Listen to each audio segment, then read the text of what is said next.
Bom dia. Então, estamos aqui iniciando o nosso novo capítulo, que é ácidos e bases em química inorgânica. O que a gente vai ver aqui? Nesse capítulo, tem um grande ponto matemático a ser desenvolvido em alguns momentos, mas a gente não vai se concentrar muito nessas questões matemáticas, apesar de usá-las. Constantes, logaritmo, expressões de equação de reta, de polinômios, mas isso aí vai estar mais atrelado lá nas químicas analíticas futuras. Nós vamos nos ater mais aos conceitos, isso é muito importante. Claro, tem ferramentas matemáticas que a gente usa também. Nós vamos abordar o conceito mais simples, que é o de Bronsted-Lowry, que né, mais atrás, mais antigo, o de Lewis, que envolve uma definição mais pertinente em termos de reações químicas. Depois nós vamos para os conceitos de ácidos duros e macios, que são os conceitos mais modernos, mais atuais. E alguns outros que são usados aí no estado sólido, como Lux Fluid, Iranovich, da escola russa. Por que a gente estuda ácidos e bases? Né? Então, vamos ver aqui um videozinho que aborda muito bem essa questão, que é um tema muito atual, né?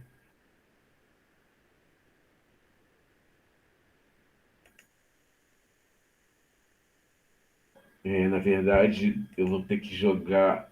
É porque está lá no outro aqui, só um instantinho. É porque está numa outra região.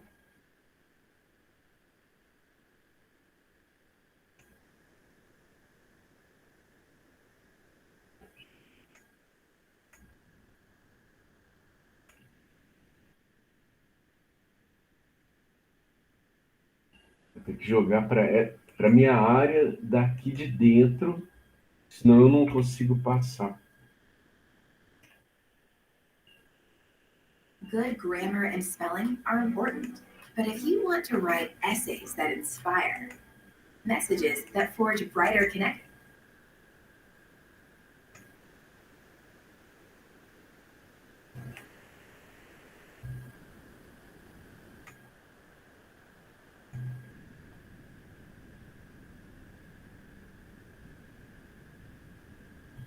What is acid rain? Acid rain is any form of precipitation with high levels of nitric and sulfuric acid. Any form of precipitation. It can occur in the form of snow, fog, and even dry materials that settle It to can earth. occur in the form of snow, What fog, is and acid? even dry materials that settle to What earth. is acid? What is acid? What is acid rain? What is acid?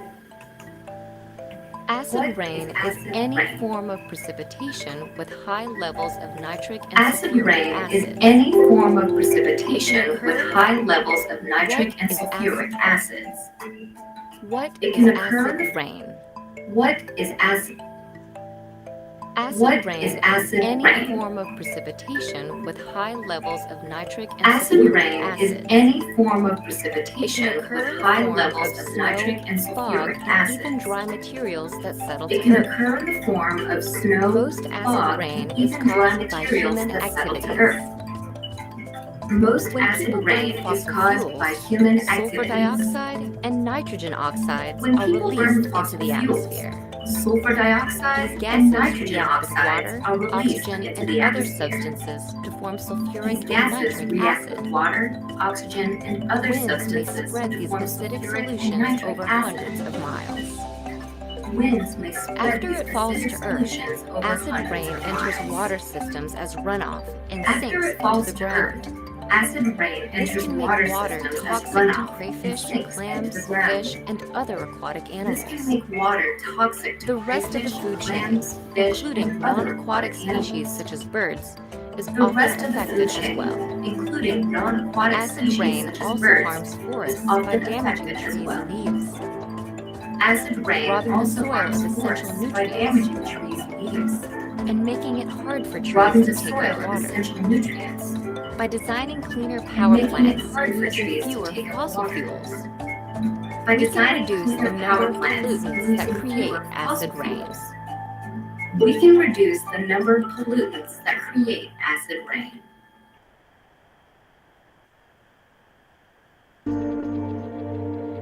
Então deixa eu voltar aqui de novo, porque assim, a questão aqui.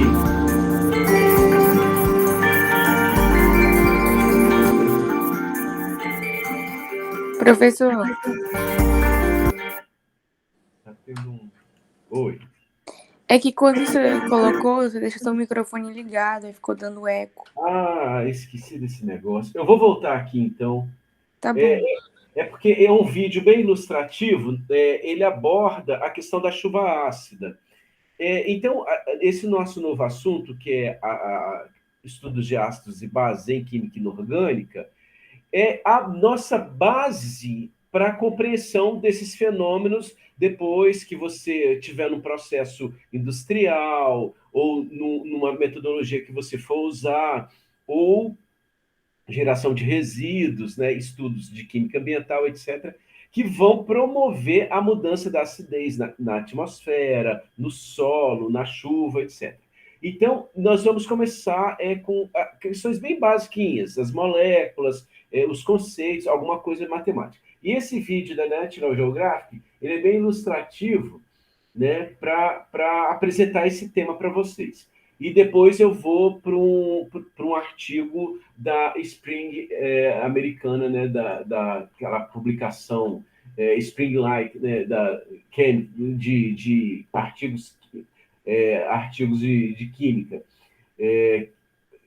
No caso, é uma associação que tem várias revistas, vários papers, né, várias revistas da área de química. Mas vamos ver esse vídeo, rever esse vídeo aqui, porque deu esse pau aí. Eu estava tentando ainda colocar a legenda, aí piorou tudo. Mas deixa eu desligar primeiro meu. What is acid rain? What is acid rain? Acid rain is any form of precipitation with high levels of nitric and sulfuric acids. It can occur in the form of snow, fog, and even dry materials that settle to Earth.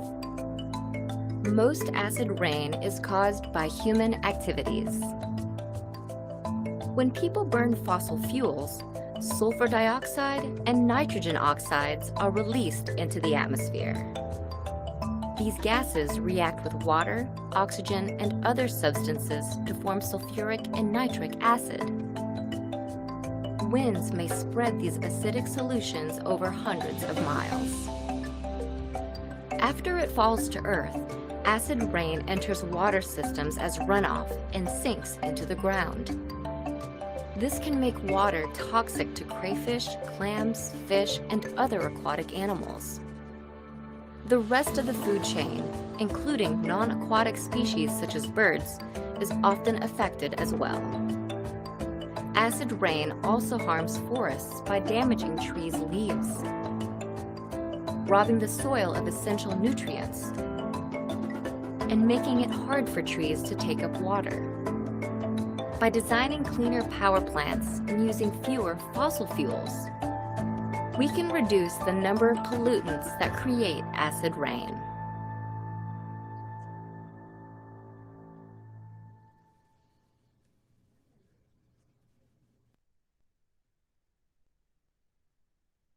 Então, vejam vocês que esse assunto que é polêmico, né, que gera brigas atualmente, aliás, desde quando o homem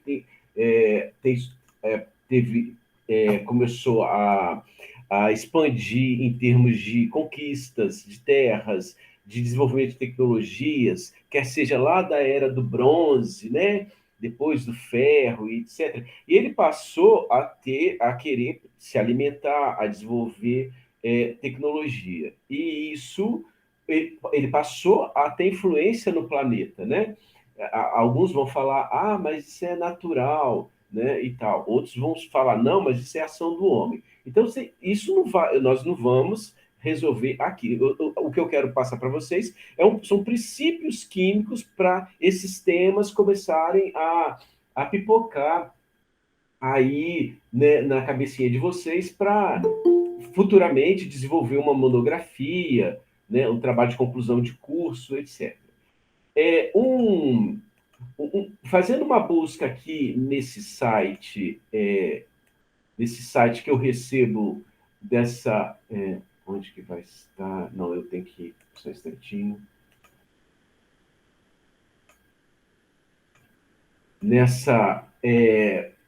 Esse site da Spring, né, que é uma instituição americana que tem diversas publicações na área de química, aí eu simplesmente coloquei lá a procura de acid, pronto, a palavra acidez, em inglês.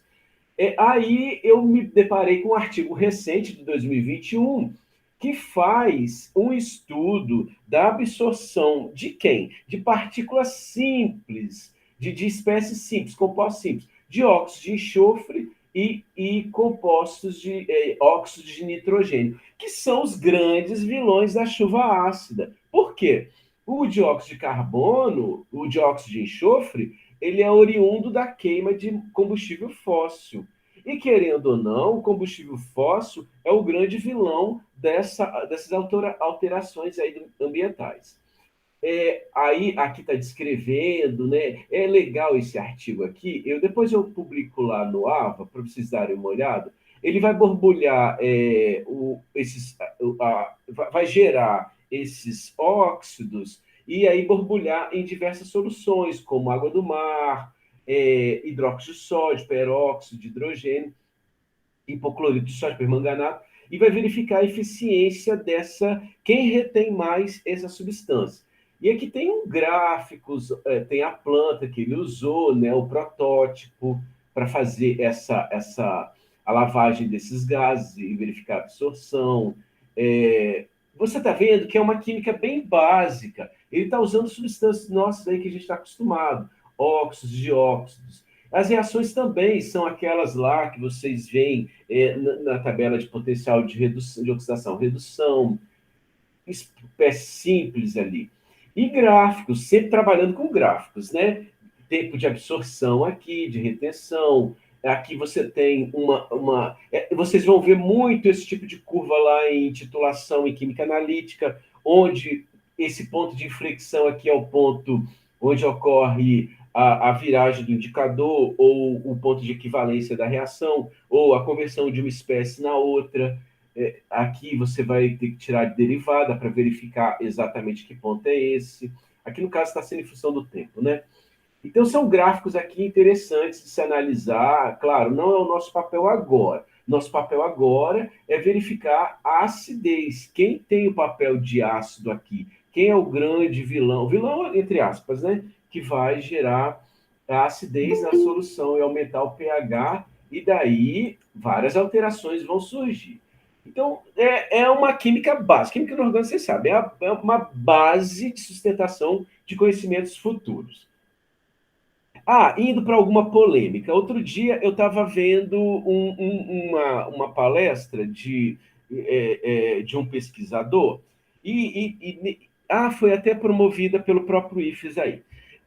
E aí ele tocou num ponto que eu perguntei, mas é de interesse... não, aí eu questionei, falei sobre a nova rota lá no Ártico, que vai ter, né? Porque pelo canal de Suez, não sei se vocês viram, canal de Suez entre a Arábia Saudita, Etiópia, né? Indo lá pelo Egito para vazar lá no Mediterrâneo na Europa, indo para a Europa. É uma rota antigaça de comércio, né? E passam navios gigantescos lá. Recentemente, um navio ficou travado lá, ficou agarrado, e o mercado mundial ficou em polvorosa porque os preços iam subir muito, porque tinha uma fileira gigantesca de navios. E o que isso tem a ver com o nosso assunto aqui? Lá no Ártico, no Ártico Norte, né, no Polo Norte, ali você tem uma nova rota de comércio.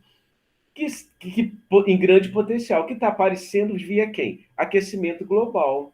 Né? E aquecimento global tem a ver com o quê? Com isso aqui que a gente vai estudar, com essas partículas, a emissão de CO2, GNO, né? Essa química, a alteração do pH dos oceanos e por aí vai.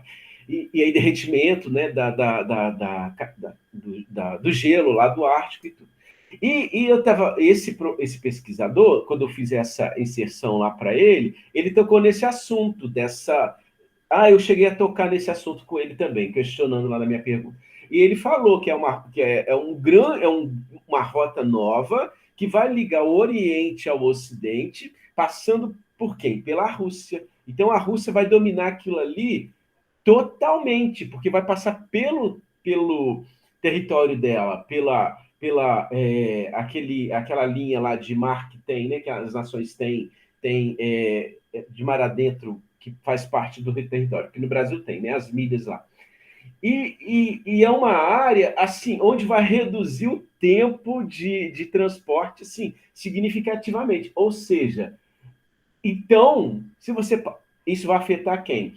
O comércio, inclusive, do Canadá e dos Estados Unidos, passando pela Europa, Rússia e Ásia. Ou seja, se você verificar, esses países, essas grandes nações, não têm o mínimo interesse em aquecimento global, né? Bom, mas isso aí é assunto polêmico para uma grande TCC, monografia, debates, com pessoas de várias áreas. E se vocês quiserem organizar isso, olha, seria um grande evento lá para a gente, para nós, IFES de Vila Velha, viu? Porque não teve um debate desse ainda não. Mas vamos voltar aqui para nossa química básica, que é... Alguém quer falar alguma coisa?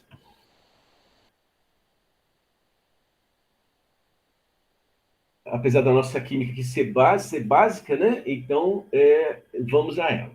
Então, nós vamos ver aqui no nosso capítulo 4, acidez de Bronsted-Lowry, acidez de Lewis, indo depois para os conceitos mais modernos, como ácidos duros e macios, e outros conceitos aí envolvendo metalúrgico e estado sólido. Bom, deixa eu aumentar aqui. Não vou me estender muito por hoje, porque é apenas uma pequena parte que eu queria dar para vocês, mas a acidez de Bronsted-Lowry passa pela definição do hidrônio, né? Hidrônio é aquele H3O+. Ele foi determinado cristalograficamente, né? Ele tem, pela estrutura do perclorato, do ácido perclórico, né? Você tem o íon perclorato aqui e o contra-íon, justamente o íon hidrônio, isso aqui em água, né? Aí verificou-se que o hidrônio H3O+, que a gente está acostumado a falar, na verdade é um íon H9O4+.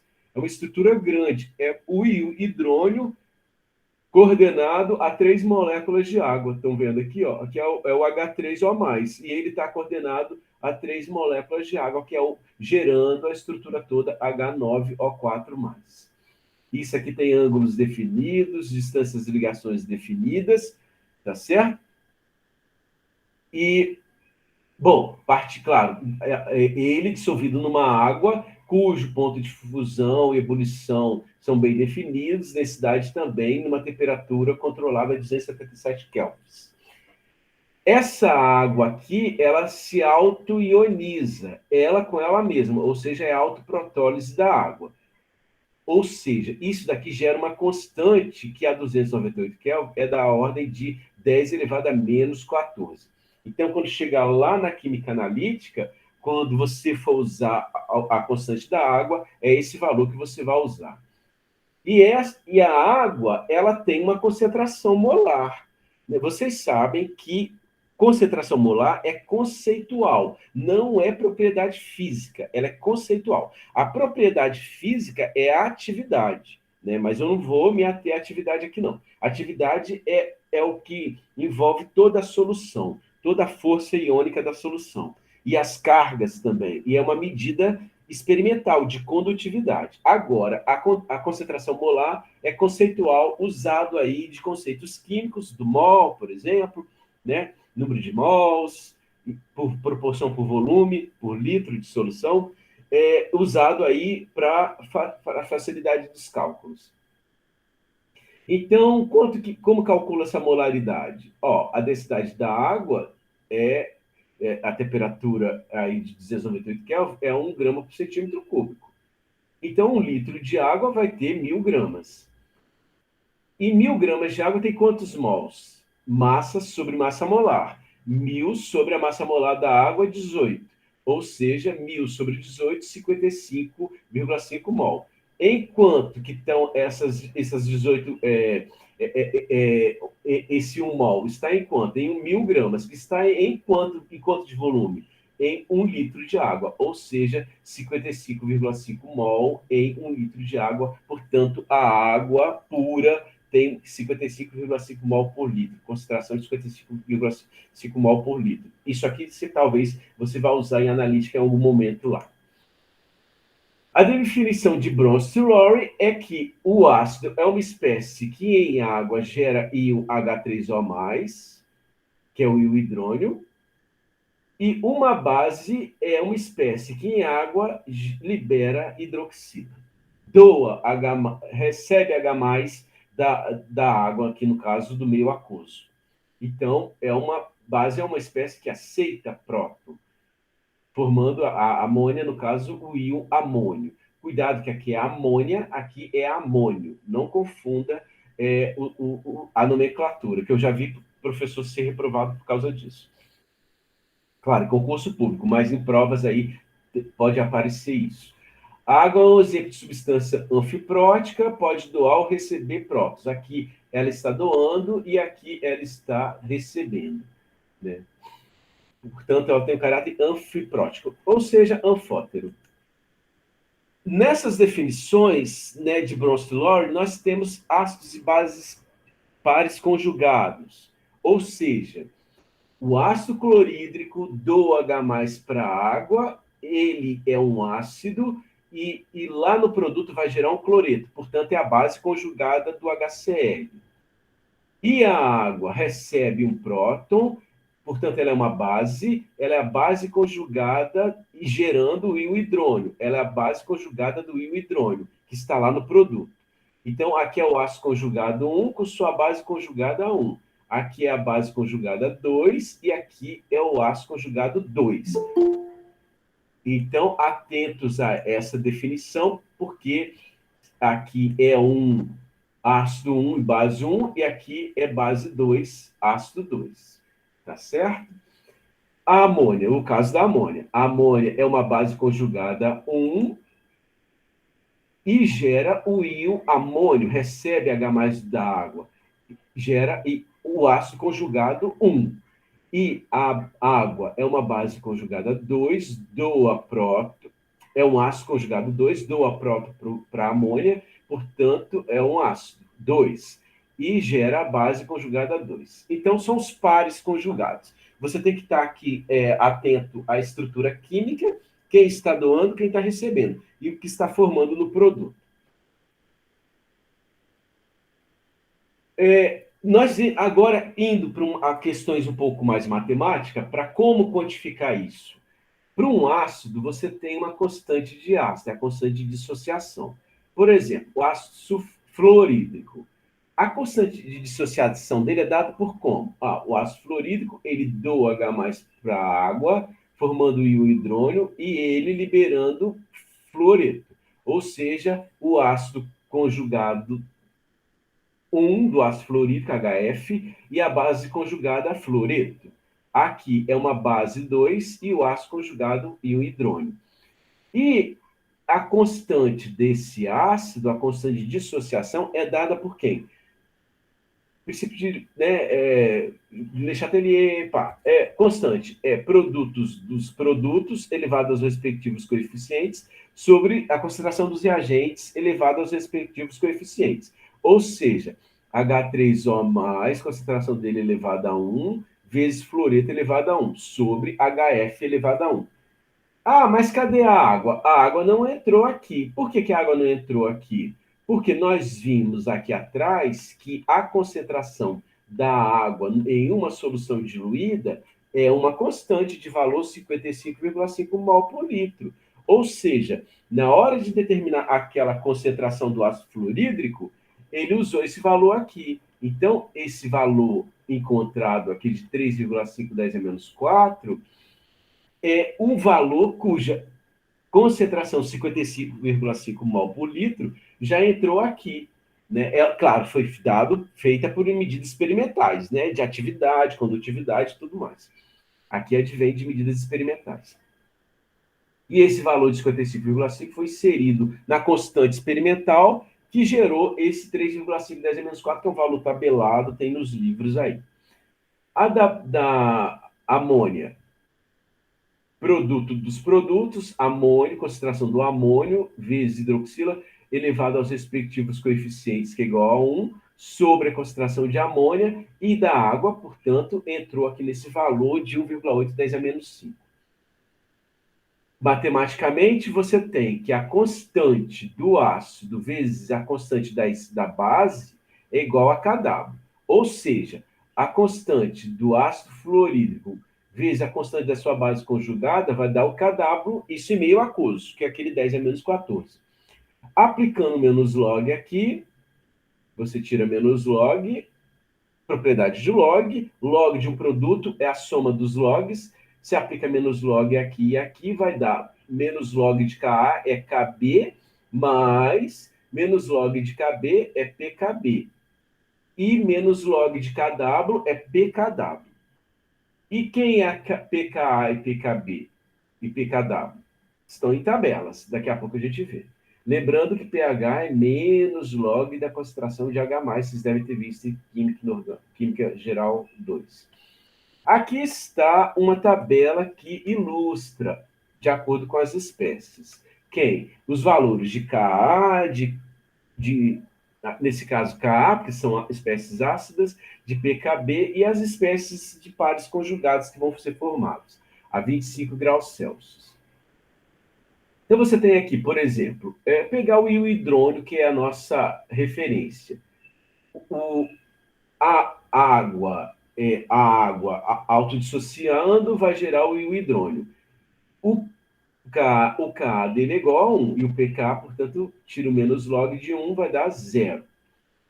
Você tem, para cá para cima, você tem as espécies de alta acidez, elevada acidez, ou seja, valores de Ka grandes. E aqui, de valores de Ka pequenos.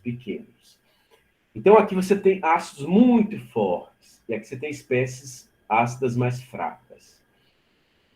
Você tem aqui que, à medida que aumenta o Ka, você tira o menos log, portanto, que são valores grandes negativos.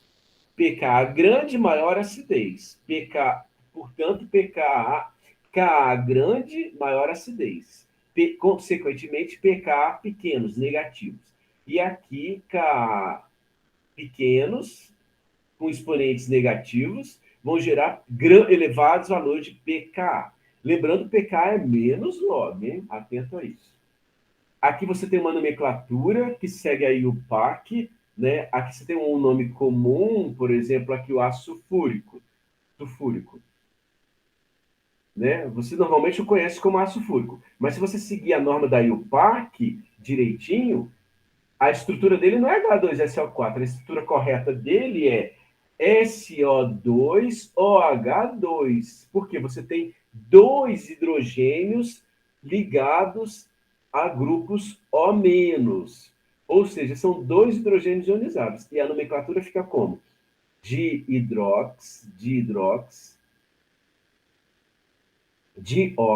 de enxofre. Tá certo? Então, esse é o número sistemático da IUPAC.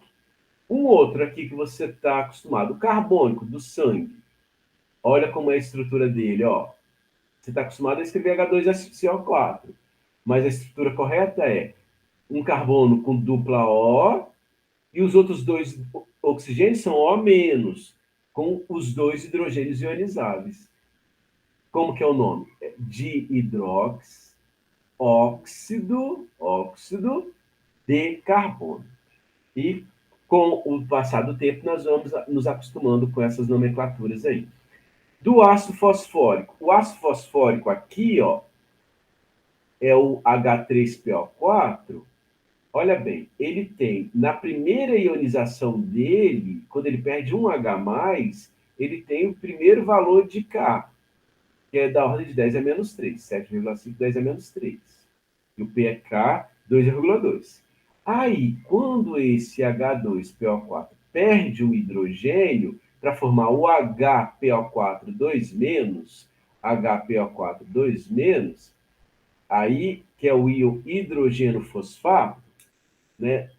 Tem autor que vai colocar monohidrogênio fosfato, não tem problema.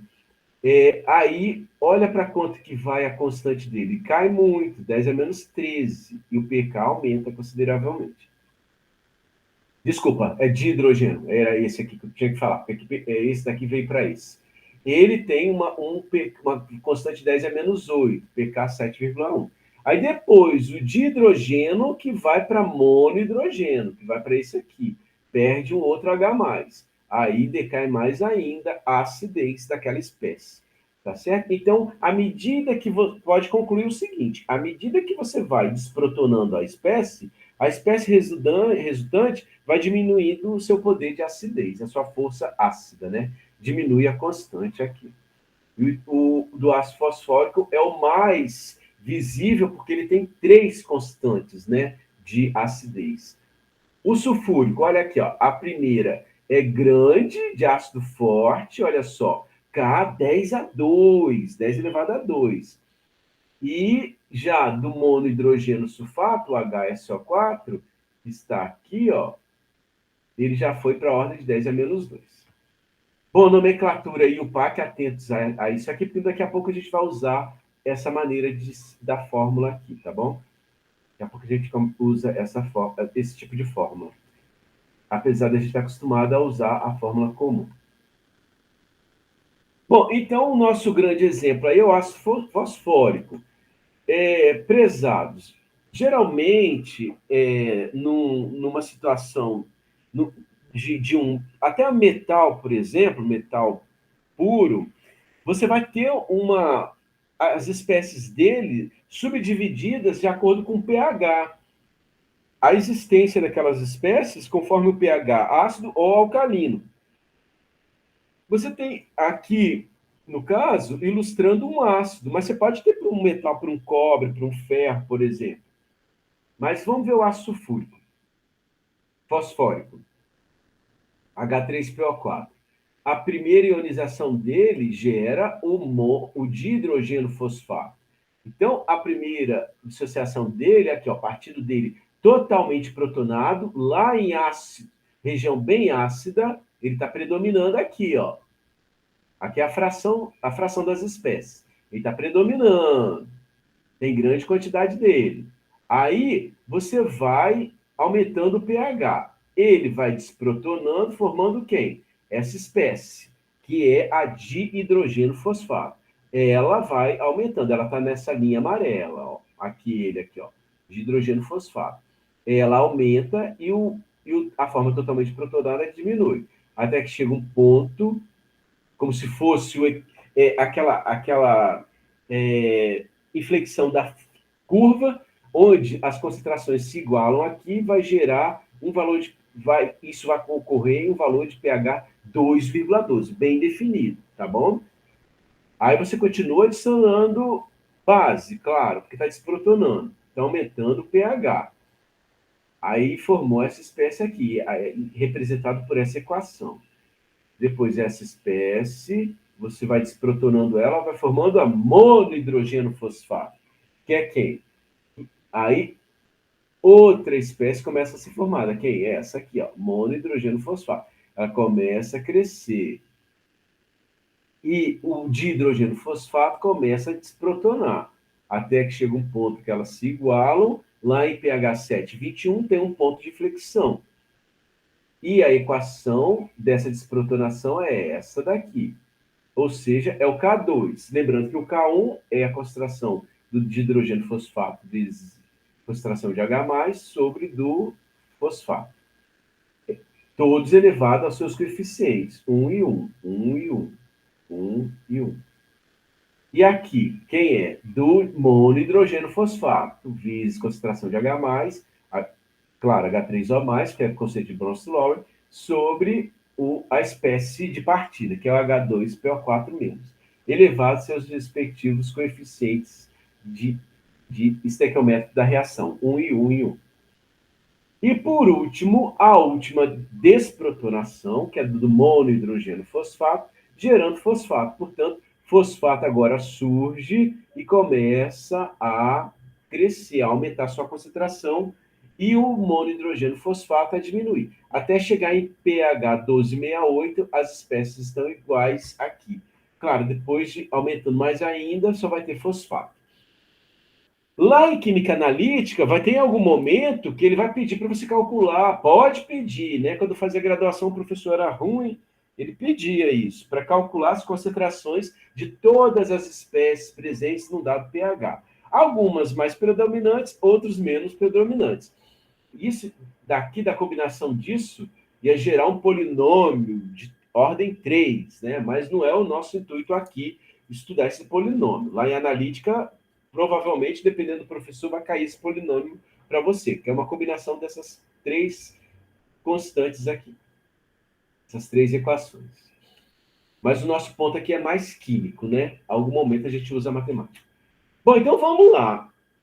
Por que a gente estava revendo aquela nomenclatura lá? Por causa dessas definições de ácidos, ó.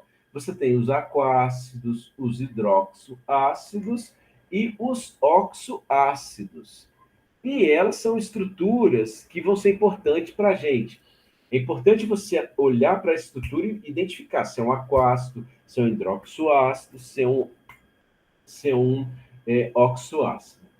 Os aquácidos. Então, atenção, hein? Você tem a espécie ácida, que é quem? É um semimetal ali, um não metal, que tem hidroxila na sua estrutura, né?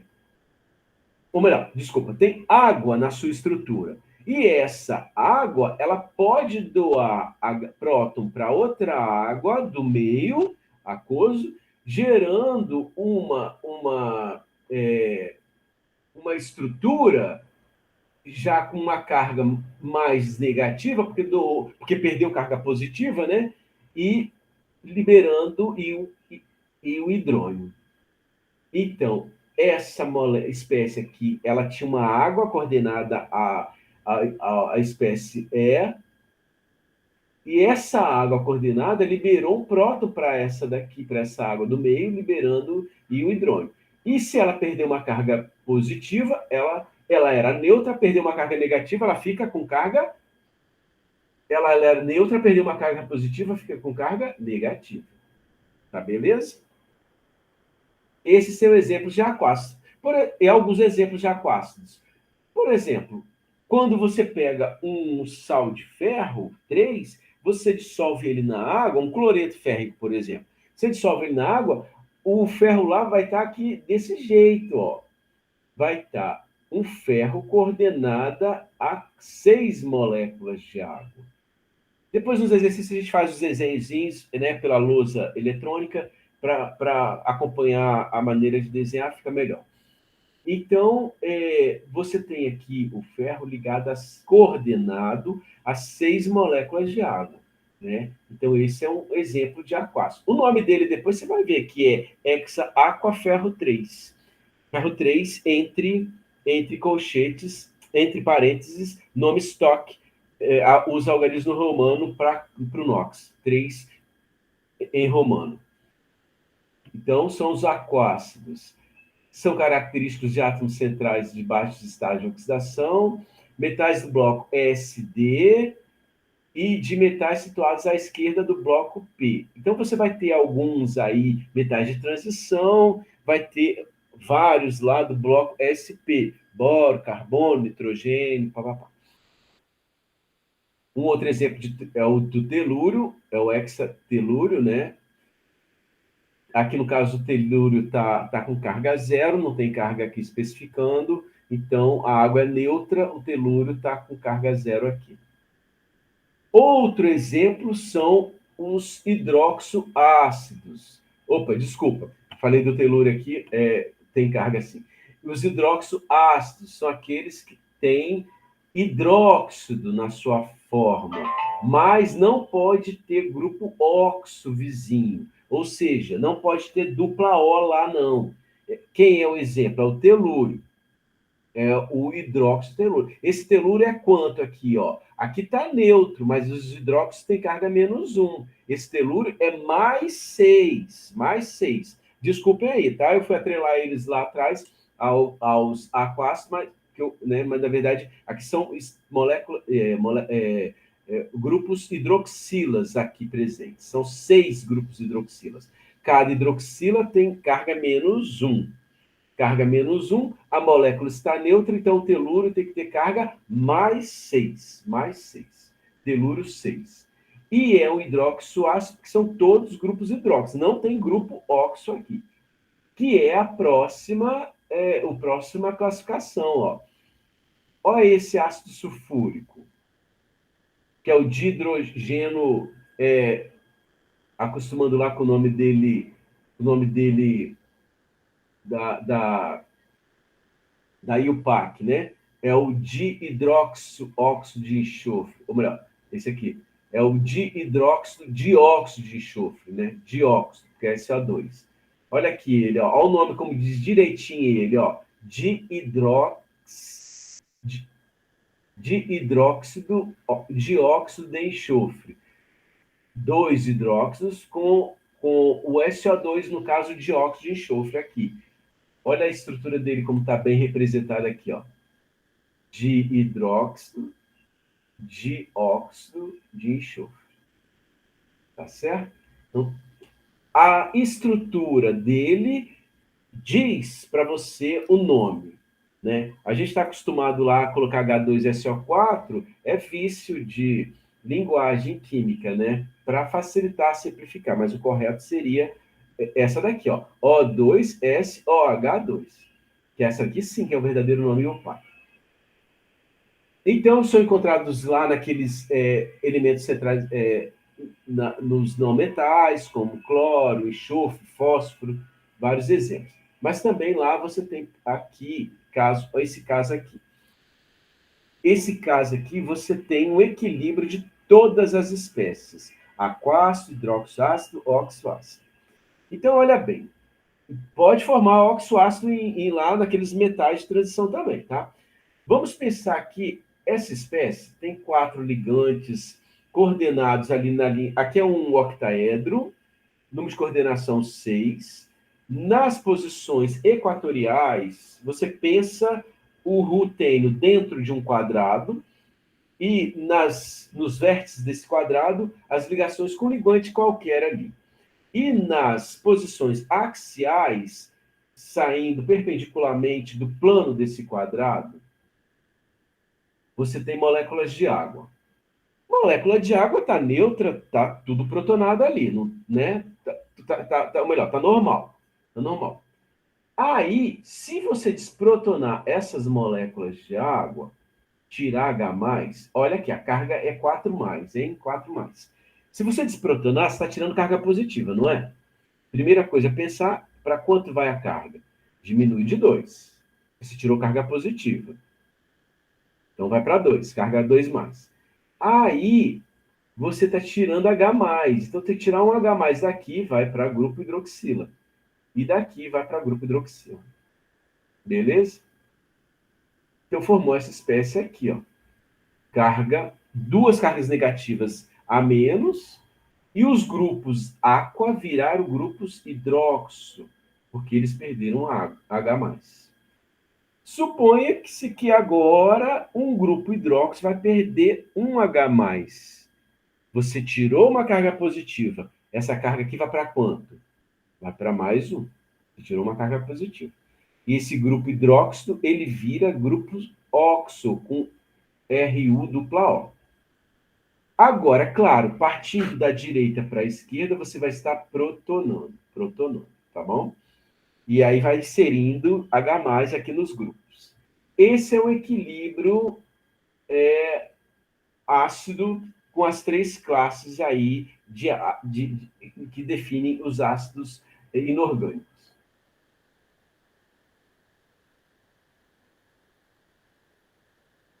Bom, é preciso medir a força desses ácidos, né? Desses ácidos inorgânicos.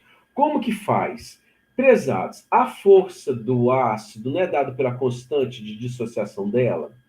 Ou seja, quanto mais produto formar quando ele libera H+ para o meio, mais forte ela é.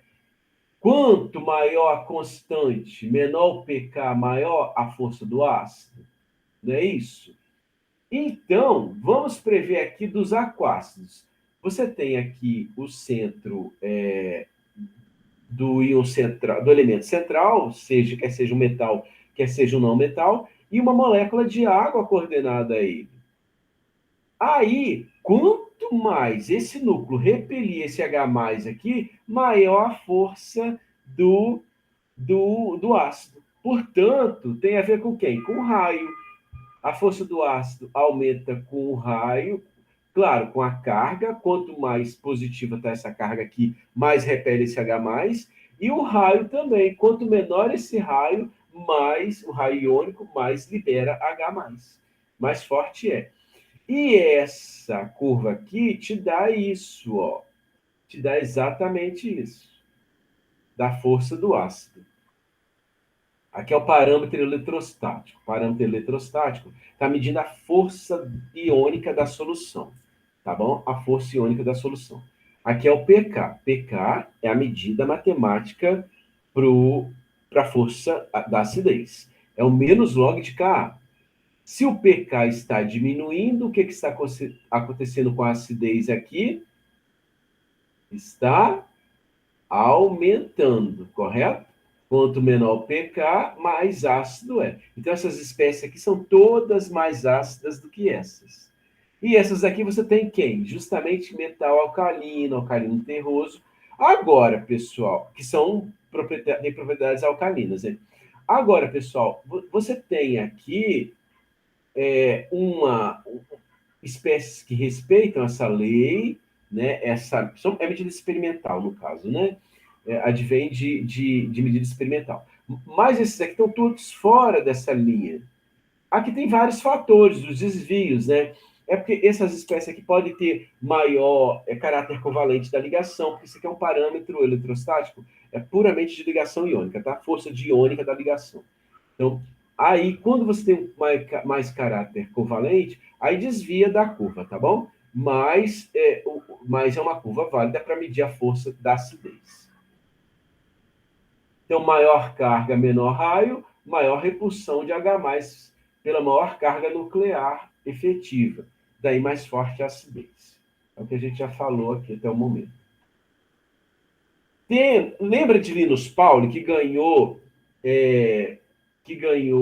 o prêmio Nobel, né? Ganhou o prêmio Nobel aí. Ele tem 2 prêmios Nobel, né? Um de Química e o outro não sei se é de Bioquímica ou se foi da Paz. Não, da Paz não, da Bioquímica, né? Bioquímica. Aí o Linus Pauling, ele criou uma conta aproximada para você verificar a força de acidez. Né? Se não tem nenhuma tabela ali em mãos, você vai calcular como? O pK é igual a menos 8 menos 5P. Essa é a expressão. Então, o pK que dita a força ácida da espécie, lembrando que OP é OHQ, que é a espécie ácida, o P é o número de grupos oxo, e o Q é o número de grupos hidróxido. A conta dele foi pelo número de grupos, a conclusão dele foi pelo número de grupos oxo, né, que é o valor de P. Então, se você pegar aqui essa série, você vai ver que aumenta a acidez do ácido perclórico, passando pelo ácido aí sulfúrico, sulfuroso, ácido sulfúrico que ainda é um ácido forte, o sulfuroso já é fraco, indo para o nitroso, que é mais fraco ainda. Ou melhor, desculpa, né? Aqui está comparando as espécies, né? O perclórico com até o seu hipoclorito, o sulfúrico com o seu hipossulfuroso, e o nítrico com o nitroso. Então, aqui você verifica que o ácido perclórico é o mais forte de todos. E o ácido nítrico é mais forte do que o ácido sulfuroso. Então, vamos pensar aqui como que, matematicamente, como o Linus Pauling fez. Os valores sucessivos de pK dos ácidos polipróticos, K maior que 1, aumentam de 5 unidades para cada transferência sucessiva de próton. Ou seja, cada vez que ele perde um próton, aquele valor de pK vai ser aproximadamente 5 unidades. Então, por exemplo, você tem uma espécie cujo valor P é igual a 0. Não tem grupo óxido, só tem grupo hidroxila. Só grupo Q. Aí, o valor de pK dele vai ser quanto? P dele é igual a 0, então o valor de pK teórico é igual a 0. Para Linus Pauling, igual a 0. Aí, se ele começar a perder... Aí tá bom, esse é um exemplo. Vamos ver um outro exemplo contendo uma estrutura que tenha... Daqui a pouco a gente vai usar exemplos reais mesmo. Que tenha um grupo óxido, ou seja, P igual a 1. Para quanto vai o valor de K dele? Para 3. Ou seja, você daqui para cá, dessa espécie para cá, você decai 5 unidades. Claro, daqui para lá você aumenta 5 unidades. Vamos supor agora dois grupos óxido com P igual a 2. P igual a 2, para quanto que vai? 8 menos 5 vezes 2 vai dar 8 menos 10, vai dar menos 2. Ou seja, decaiu 5 unidades. Vou pegar aqui o ácido sulfúrico, que é um exemplo mais palpável para a gente. Quantos grupos óxido ele tem? 2, não é? P dele é igual a 2. O2, O2, 2. Grupo P igual a 2. Quantos grupos hidróxido? 2. Lembrando que grupo hidróxido não entra na conta de Linus Pauling, é grupo óxido. Então, se P igual a 2, quanto que vai valer o K dele? Menos 2. É de ácido forte. Aí você vai lá naquela tabela, aqui, ácido sulfúrico, bateu? Aproximação de Linus Pauling? Bateu, Olha o menos 2 aqui que ele encontrou, para valor de pK. Tá certo? Vale. Bateu. Para ácido forte, bate. Agora, para... Claro, né, a aproximação de Pauling é uma aproximação, ela não é... Ela tem uma tendência, ela explica várias situações, outras não, né? Então, para o ácido sulfúrico, funcionou bem a aproximação de Pauling. Então, vamos ver o segundo pK. O segundo pK, você vai... Aí, o que diz aqui? Os valores sucessivos. Então, se o pK1 dele é menos 2, quanto que vai ler o pK2 dele? Menos 2 mais 5, ou seja, vai ser igual a 3. Aí já vai para ácido fraco. Agora, quanto que é o pK? Isso para Pauling, né? Quanto que é o pK2 dele? É 1,9. Olha aqui na tabela. 1,9. pK2 do ácido sulfúrico. 1,9, 1,92. Está vendo aqui, 1,92. Então, mas aí achou 3. Razoavelmente próximo, né? O que Pauling encontrou. Aqui você tem vários valores, né? Vários exemplos com o número de grupos óxidos 0, 1, 2 e 3, e os valores de pK. Tá certo? Aí você vai chegar em casa hoje e pensar, né, matematicamente, se esses valores aqui estão próximos de aproximação de Pauling.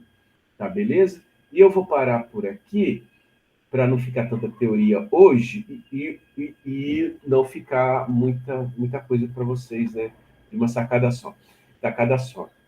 E eu acho que vou ter que participar de uma reunião agora às 9 horas. Estou esperando ali uma resposta. Então, por enquanto é isso. Ficou alguma dúvida, alguma coisa?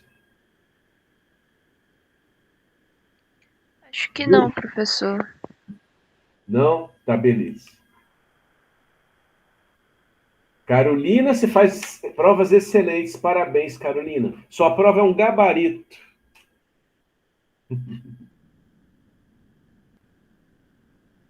Mais alguém com dúvidas? Alguém teria alguma dúvida? Sem dúvidas, professor. Tá, beleza. Ó, então, eu vou fechar aqui. Aí, terça-feira que vem a gente volta. Dê uma olhada na matéria. Aí, qualquer coisa, tragam dúvidas pra gente, beleza? Um abraço, bom dia, bom final de semana. Tudo de bom. Saúde e paz. Igualmente. Tchau, professor. Tchau, professor. Tchau, professor. Bom dia. Tchau, bom dia, um abraço. Fique com Deus. Professor, esses dias eu te mandei uma mensagem. Obrigada. Grande abraço.